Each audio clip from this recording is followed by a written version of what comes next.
We have breaking news, and see, I kind of already knew this the other day, and I'm going to let Jarrell play what he said in a second, but the woman who is the wife of Jarrell's Irish friend, Shay, who has a channel on YouTube, and I publicly asked him about this, Jarrell said that Shay's wife has dementia and tried to use her to sympathy grift on his YouTube channel. So not only did Shay actually confirm that that was not true, but I also found, and I was digging for something else that it was involved in that community, but I found a little article that basically said that Shay and his wife are like this beloved pillars of their community. People love them. They help out the other elderly people. They go to they help old women across the street, even though they are elderly people. They work at soup kitchens. They help the homeless. They do like these anti-littering programs. They're helping schools. They do drives for I think the community association. I don't know if that's different than a homeowners association or not. But it's just really the levels this guy goes to for attention on the internet. The levels Sungrand Studios is willing to go for attention on the internet is disgusting. Roll clip.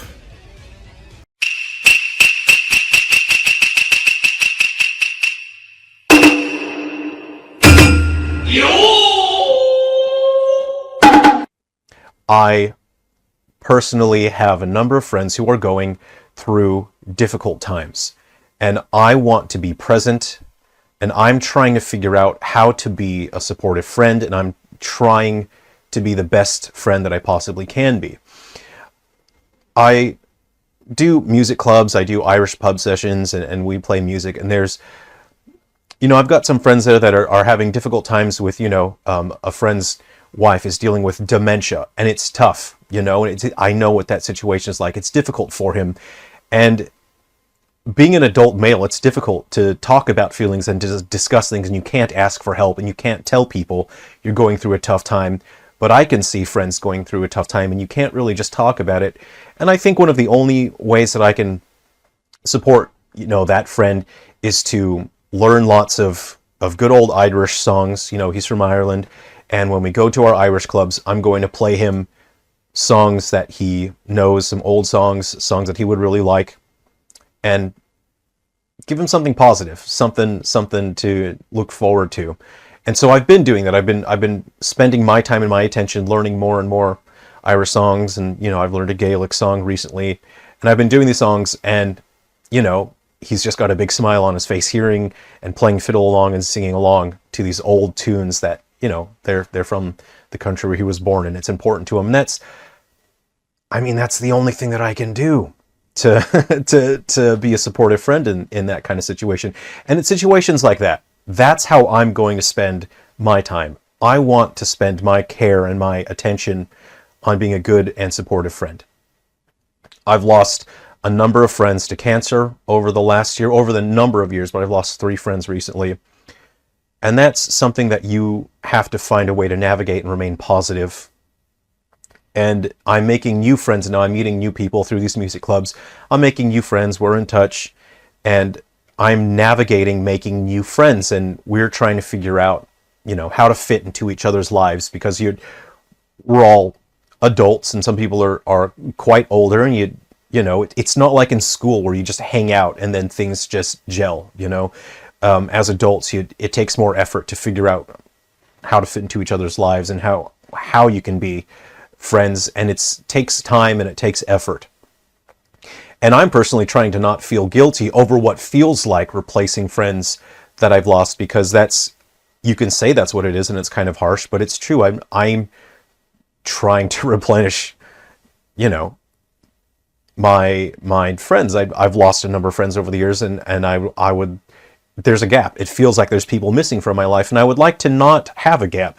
And in order to fill that gap, you just, people come and people go out of your lives, and you have to stay positive, and you focus on bringing positivity to other people. And that's what I care about.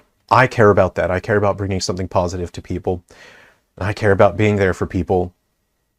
and I absolutely do not have time for whatever Nintendo patent thing is going on. So that is my personal answer for that question. So I hope you understand. This is the 3DS. I was an official developer. I launched a couple games on the Nintendo 3DS. This is a build of the Goo Buddies game. This is the actual one that I'm working on that I'll be launching on modern platforms. I actually have this running on the 3DS. Now, because I was an official developer, I probably shouldn't be releasing homebrew games on the 3DS. I am, after all, just a small, independent developer who is making a monster taming game. So, I should be right in the crosshairs. If people are right, if people on the internet are 100% right about the Nintendo patent, and Nintendo is trying to attack and sue and take down developers like me, then let's see what happens. By all means, they should stop me. Nintendo should sue me right now if I'm going to make homebrew games for this because I was an official developer. So let's see what happens. I'm going to make a free version of Goo Buddies, and I'll make it available free on the 3DS, and let's see if Nintendo sues me. We're going to find out what happens. This is the kind of stuff that I really love. I love creating games that are just fun and interesting and new. I'm taking a piss. Wait! No! No, wait! No! No! Stop! Oh, I forgot the combat in this is really fucking easy. And I really like playing on old hardware, so let's see what happens. Now, realistically, if someone wanted to capitalize on this topic, what they would do is they would set up a Kickstarter and they would ask people for money and they would say, hey, I want to go up against Nintendo. I'm going to make a monster raising game. You guys contribute to me and then we'll make a game and we'll show Nintendo. I'm not asking you for anything. I'm not asking for money. I'm not asking for likes. I'm not asking for subscriptions. What I'm asking for is, hey, do you want to hang out with me and talk about video games and other stuff? We talk about all kinds of stuff here at the channel. But what I'm really amped about, I've been wanting to make DS games for ages. I've got one DS game that's out right now, and it's a joke game. It's really, it's set in the Silver Falls series, and it was an April Fool's game. It's canonical to the series, but I really want to make a serious game for the DS. So that would be Goo Buddies for the DS. And I'm a massive fan of the PSP. I've got homebrew games out on the PSP. That's what I wanted to share with you. That's what I wanted to talk about today. And yeah, I did really just want to share my reshells with you. That's I gotta come clean. I wanted an excuse to share my reshells with you. I think a lot of you out there are really into this stuff. Look at that transparent blue. That is sick. Yeah. Again, I'll share this reshell with you. I have other reshells as well. It's just a fun hobby. It's something you can do. If you've got extra consoles, I've got like 5 of these that I got off the internet broken about 10 years ago, and I've been repairing them, and then I realized, oh, sick, I can get cool reshells. The yellow buttons. I've got other reshells I can share with you in the future if you want. And again, I'll share the Game Boy Color one. Again, this one might be my favorite, though. I'd like to sit outside in the sunlight, in amongst the trees, and use this one, and it just feels like, yeah, that's a cool way to enjoy some Game Boy Color games. All right, okay, I hope you're looking forward to hearing more about my upcoming game, Goo Buddies. Again, these homebrew versions will be totally free. I'm not asking you for anything. I'm not asking for funding. For me, it's very fun. It's very satisfying to create games for older platforms.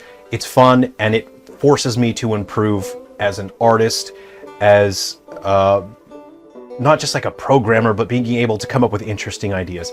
It's so fun. There's more platforms that I want to create. Now we can just we're going to chill and just talk about whatever we want. So I really would like to be able to make games for a Neo Geo Pocket and a Wonder Swan.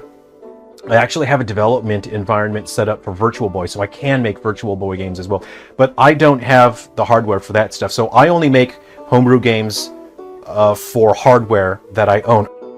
So yeah, I'm hoping in the future I can pick up more consoles, pick up more flash cartridges.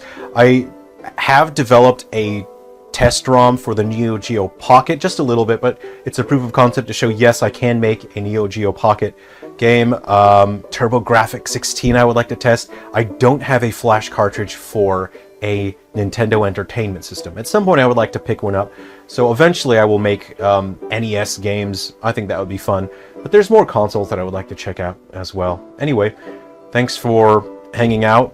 Thanks for chilling here with me. Okay, let me know which console you are most looking forward to when it comes to making a Goo Buddies homebrew game. Let me know which one you're most looking forward to, or if you have any requests. All right, take care, be well. I'll see you later. Thank you for meeting with me today. My name is Jarrell. I develop games, and I have served in the past as consultant at industry level. Today, I would like to discuss the topic of the announcement for Pokemon Legends ZA Mega Dimensions DLC. If you are watching this video and you are looking for content that is negative and sets out to attack people and companies, I respectfully ask that you do not subscribe to this channel. This is a laid-back and positive channel, and I will be discussing industry topics only when I deem it absolutely necessary. I'm not here to attack or insult anyone. I do not enjoy creating videos like this, and in fact, I very much dislike it. I am meeting with you today for discussion to ensure that the voices of the Pokemon fanbase are represented and heard in a professional way. I am not here to criticize, insult, or attack, but to offer advice and perspective as a professional. I will discuss this topic from two different perspectives. First, as a consumer, and secondly, as an industry professional and consultant. On the Nintendo Direct broadcast on September 12th, 2025, it was announced that there would be add-on content that players could purchase day one on launch day for Pokemon Legends ZA for Nintendo Switch and Switch 2. Very few details regarding the DLC were revealed. The primary focus of the DLC announcement was to inform players that more forms of Mega Pokemon would be available to players through the purchase of add-on DLC content. From the consumer side of things, this announcement is not encouraging or positive. For the consumer, it means that there is content that exists in the game already available on launch day that is locked behind a paywall. For customers, for consumers, this feels unfair and quite disrespectful, considering the history of the long-running Pokemon franchise, which has set a precedence of generally treating their fans with respect and consideration. As a consumer, for me personally, seeing content that is available on launch day locked behind a paywall feels very insulting. You might be wondering why this is such a big deal. The previous titles on Switch, Pokemon Scarlet and Violet and Pokemon Sword and Shield, also have Pokemon that are available exclusively through the purchase of add-on content. What is the difference here? The difference there is that the DLC was created, announced, and launched after the core titles had launched. People purchase DLC to support the developers they like and to further spend time with a game they enjoy. When a game launches with DLC available day one, it means that content wasn't worked on after the game had launched. It means the content was already finished and already implemented in the game, and the big companies are now just tricking people into forking over more money. As a consumer, the act of announcing the Mega Dimensions DLC as launching alongside the core title, Pokemon Legends ZA, is quite damaging to the brand. This depicts the franchise itself as becoming further exploitative and more interested in squeezing people for money as opposed to just offering a fair and fun experience that gives people value for money.